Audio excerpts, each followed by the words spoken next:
if I were starting over today, I'd go really, really deep, not necessarily even in certain categories of business, but rather uh, investing in how to think, understanding mental models, understanding life philosophy, what's important, what am I passionate about, and then going uh, very, very deep in those areas and finding ways to support yourself. This is like something that I think in these conversations you can gloss over sort of the tactical bits when you're sort of in it. And Emily kind of alluded to it earlier, which is like, look, I was like a coffee away from not being able to pay my rent. I think we don't always talk about, so how do you support yourself in a world where you just graduated college, you accrued a bunch of debt, and now you're sort of asking, what does the future look like? Well, immediately you're thinking, well, I've got this debt and I've got to like pay it back, and I'm supposed to go and get this job, and I'm supposed to do these things.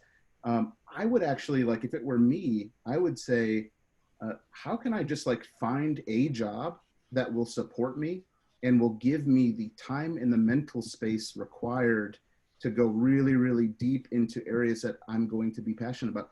When you're 22 years old though, and everyone's Yeah. telling you this is what you're supposed to be doing, that's very, very hard to do. It takes a lot of courage and a lot of self-belief. And that being said, I would still, that would be my path. Knowing what I know today, I would not sort of take this long, arduous road of like, I'm going to go and do these jobs and that job. That's valuable. I learned a lot. It's why I'm here where I'm at today.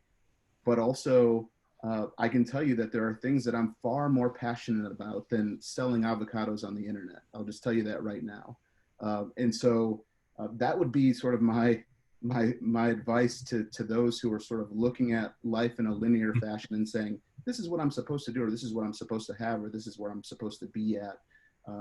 Throw those plans away. Start over. Say, okay, I've got this degree. That's valuable. I've learned some things.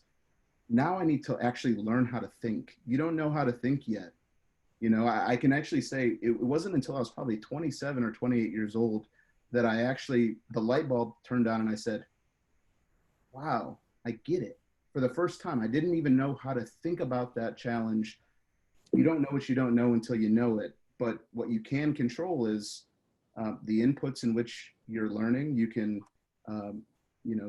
choose to go deep and read great books and educational information on areas that you're interested in. There's just so many different ways to kind of get to where you want to be, beyond sort of just taking the approach of, well, how quickly can I just get a job? I put my resume out there to a million different companies and I'm praying that I get a job in marketing.